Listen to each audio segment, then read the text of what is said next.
All right, good morning, everyone. It's Monday. So, how's everybody doing? Hope you had a good weekend. So, we're in week 2 now. Um, Hope your courses are going well. I chose a different vantage point today. If you can hear the background, it's the frogs. The frogs are out already. So, it's spring. Isn't it great? I mean, the sun is shining and the frogs are croaking. Birds are singing. I can't hear them right now, but so I got a joke for you because it's Monday. I got to tell a joke today. It seems like a good day to tell a joke. So this is really about the only joke I know, and some of you may have heard it, but so here goes. What did the 0 say to the 8? So I got to think about it for a second. What did the 0 say to the 8? He says, "Nice belt." It never gets old. Because a 0, if you put a belt on a 0, it's an 8. So it's good. Use it. It's a good one. That's the best thing I have. Maybe you heard me tell that already, but that's okay. It never gets old. So anyway, class. I guess we should talk about class. That's why we're here. Class, I feel like, is going well so far. I felt like week 1 went just as I hoped it would. The slides, I think that part is going well with just submitting the slides to me and then forwarding them out. I feel like you all are putting them together very nicely. I wish, still that you could give the presentation, but oh well, I guess it is what it is. But nice job putting the slides together. And for this one, Hannah's got the slides on this one on alcohol, and they're attached to the email here. So take a look at those. They do a nice job at outlining the chapter, and probably better than I did writing the chapter, actually. And good reflection questions. A nice job on the Hannah, on the studies that you included in there, and as well as the videos that you put inserted in there too. So give it a watch. The slides there, everyone, so you can review the chapter in that way again, and I like some of the visuals in there too. So good job, Hannah, on that. A couple of things that I actually wanted to sort of emphasize on this, because so as you know, our chapter this week is on alcohol. And when you talk about lifestyle medicine and you talk about alcohol, it's a little bit confusing because some of what you read can say, well, there's a benefit to it, and then of course some of what we've been told clearly has a negative side to alcohol consumption. So which is it? And hopefully by the end of the chapter you are able to discern a little bit of when it's okay and how much is okay and when it's not okay. And certainly that part you've heard messages about in school and elsewhere for a very long time about the negative consequences. And maybe there's some new things in here about the negative part, but it certainly can be confusing because of the positive and negative messages of each. Interesting thing that I've found out about alcohol, and maybe about the messages of alcohol, but I don't think this is true just to this by any means, but that when messages are confusing, that people tend to hear what they want to hear out of the message. So in this case, if you're a pro alcohol consumption and you have some strong feelings towards that side, you're going to hear that part of the confusing message. Well, it's okay, I can drink, it's okay to drink alcohol. If you're on the other side and feel like alcohol is something that you should avoid, then you're going to hear that side of it and say, well, it should be avoided at all costs for everyone. And of course, as most situations are, that's not completely true on either side. But think about that in other ways too. Messages that we hear that are confusing, we're going to put our own spin on it, and we're going to take away what we feel like we want to take away from the message. So I think there's some clarity with alcohol, but there's also there's a lot for us still to learn about it. We know that alcohol has a downside to it if you drink too much alcohol. That part's easy to understand. I think the benefits side of alcohol are more difficult to understand. And at least maybe the chapter gave some insight about the enzyme that we have that metabolizes alcohol dehydrogenase, and that may be different in each of us, and that may have some explanation as to why some people will experience a benefit perhaps more than others, because there are people who say, well, I've been drinking my whole life, I have a shot of whiskey before I go to bed, this is why I live so long, that type of thing. And then you have other people that say, well, my liver at 40 years old couldn't handle the alcohol I was drinking. And so it's not the same for each person. I think that's probably a take-home message from this. But on the other side of that, there's clearly some benefit in many studies that some alcohol in moderate consumption has positive effects on chronic conditions like cardiovascular disease, preventing cardiovascular disease. One of the interesting pieces about this might be the blue zones that we have talked about in some of our courses. I don't think we've talked about it in this one when we were face to face, but there are several small communities around the world that have a very high number of people who live past 100. They call them centenarians, that live past 100 in good health and high quality of living. And these places tend to have similar characteristics. We won't get into the details of all about blue zones, in this conversation, but one of the characteristics is that most of them have alcohol as part of their daily routine, and that perhaps does play a role in some of their longevity. And the clarity beyond that we don't have. It just is one of those observational pieces of data when you look at these blue zones across the world in different cultures, that one of the areas that they have in common is they have alcohol. So the other parts of this too is we know that other parts of the world that are not blue zone related, that alcohol has shown in certain populations to be, a glass of wine daily, that type of thing has been shown positive.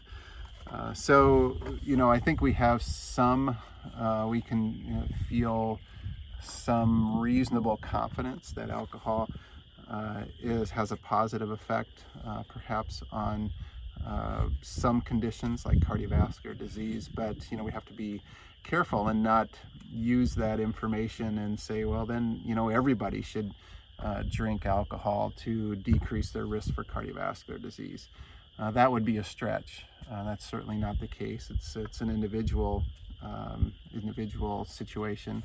And then, at the same time, you can't stretch it to say, well, if it's good to decrease cardiovascular disease risk, then it must be good for other types of chronic illnesses also. And that would also be a reach, and we can't go there either. So we know what we know, and we have to limit it to that, to the data that we know. The clarity hopefully comes, a bit for you. If you can take away something from this chapter, it might be that you understand what moderate alcohol consumption means. So for men, it's 2 drinks per day, and for women, it's 1 drink per day. And the original guidelines on this were pretty interesting. It said men 2 drinks per day, and then it said 1 drink per day for women and small men.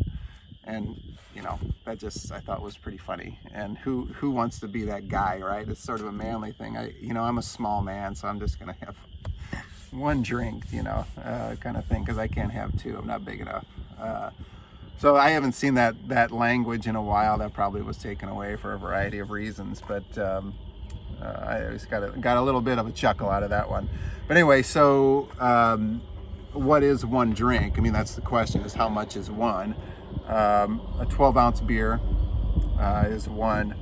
5-ounce glass of wine. So, a beer is pretty easy because you're gonna, drink it out of a bottle or a can. But wine comes from, a bottle you pour it yourself. 5 ounces for the wine, and then one and a half ounces of hard liquor, 80 proof hard liquor.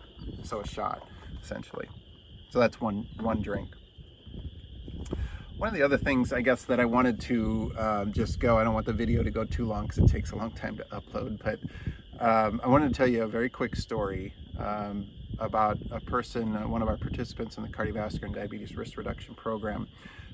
This individual is, of course, an employee, and she, at the time when she started the program, she was in her early 50s. She had a position at the university where she hosted a lot of guests. Okay, so I don't want to give too much away on this, but she hosted a lot of guests. Guests many times throughout a week. Sometimes it was many times a week. Sometimes it was once a week, but frequently. And part of her job in this entertaining mode that she had for her particular position included alcohol. So she was frequently drinking alcohol, and at a level that was higher than moderate. And we talked about it a great deal in the time that we spent together when she was in the program. And so the context is she's a female. You might know where I'm going with this. She's about 50 years old. She drinks alcohol frequently and at levels that are higher than moderate risk. We would many times talk about, is it an appropriate amount? Are there substitutions we can make so that, so we can try to limit it to moderate alcohol consumption on a daily basis? And it was challenging, socially challenging for her and her position. And after about a year or so of being in the program, she got breast cancer. And this is one situation in my career of working with people, whether it's in pharmacy setting or in health and wellness setting or in something like this that combine the two, that I'll never forget, because I didn't talk with her at any time in the first year about folic acid supplements. And it was something that after she told me she had the diagnosis, that, oh man, I beat myself up for a very long time about it. I felt like I missed it. I felt like it was, had some responsibility for her diagnosis as, of cancer, breast cancer. And, it took me a while to kind of come to terms with it on my end, because I was disappointed in myself for not recommending that she take folic acid. It's something that I will never make that mistake again. I think it was one that I just didn't connect the dots. Clinically, I just didn't connect the dots. And, after dealing with, working through this, feelings of guilt and so forth for a long time, she had this behavior for easily a decade before she came to the program. And likely if she had taken folic acid, it in reality may not, when she started the program, till the time she got her diagnosis, that she, may not have prevented anything.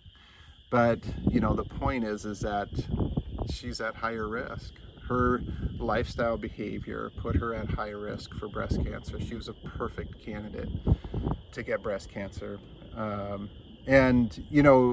I'm also, in telling you this story, making the assumption that it had a relationship with alcohol. We don't know, of course. We don't know if it did or not, but certainly she was at higher risk for it. But the reason I'm telling you the story is because this is my way of passing it along to you.